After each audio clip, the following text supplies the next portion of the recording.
എന്തായാലും അമേരിക്കയോട് ഇന്ത്യ വിട്ടുവീഴ്ചയില്ലാത്ത നിലപാട് സ്വീകരിക്കുന്നു.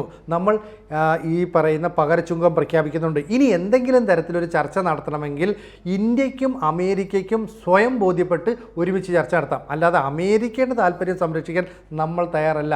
വിദേശകാര്യമന്ത്രി എസ് ജയശങ്കറും നിലപാട് വ്യക്തമാക്കിയിട്ടുണ്ട്. എന്തായാലും ഇവിടെ ഇപ്പോൾ ഒരു റിഫൈനിങ് ഫാക്ടറി ഉൾപ്പെടെ നിർമ്മിക്കാനായിട്ടുള്ള ചില നീക്കങ്ങൾ അമേരിക്ക നടത്തുന്നുണ്ട്.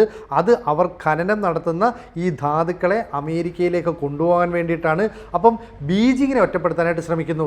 സംഭവം വിവാദമായതോടുകൂടി പാക് ഭരണകൂടം ഇപ്പോൾ രംഗത്ത് വന്നിരിക്കുന്നു. ബീജിങ്ങിനെ മാറ്റി നിർത്തിക്കൊണ്ടുള്ള ഒരു നിലപാടും ഞങ്ങൾ സ്വീകരിക്കില്ല. ഞങ്ങൾക്ക് ഫസ്റ്റ് പ്രിഫറൻസ് നൽകാൻ കഴിയുന്നത് എപ്പോഴും ചൈനയ്ക്ക് മാത്രമാണ്. അപ്പോൾ ഗ്വാദർ തുറമുഖത്തിൻ്റെ അടുത്ത് മറ്റൊരു തുറമുഖം ആർക്കെങ്കിലും നൽകാൻ പോകുന്നു എന്നുള്ളത് കിംവദന്തികൾ മാത്രമാണ്. ഇത് ആർക്കും നൽകാനായിട്ട് തീരുമാനിച്ചിട്ടില്ല. $500 മില്യൺ പങ്കാളിത്തം പിന്നെ എന്തിനു വന്നു എന്നതിൻ്റെ ഉത്തരം ഇനി പാകിസ്ഥാൻ പറയണം. അമേരിക്ക ഇക്കാര്യത്തിൽ ഇനി വ്യക്തത വരുത്തേണ്ടതുണ്ട്. എന്തായാലും ഇന്ത്യക്ക് ഒരു പണി നൽകാനായിട്ട് പാകിസ്ഥാൻ അമേരിക്കയെ കൂട്ടുപിടിച്ചിറങ്ങി. ചൈന അവരുടെ പത്തി നോക്കി അടിച്ചു എന്നാണ് ഇപ്പോൾ മനസ്സിലാകുന്നത്. കൂടുതൽ വാർത്തകളും വിശേഷങ്ങളും നിങ്ങളിലേക്ക് എത്താൻ ABC മലയാളം സബ്സ്ക്രൈബ് ചെയ്യുക, ബെൽ ബട്ടണും അമർത്തുക.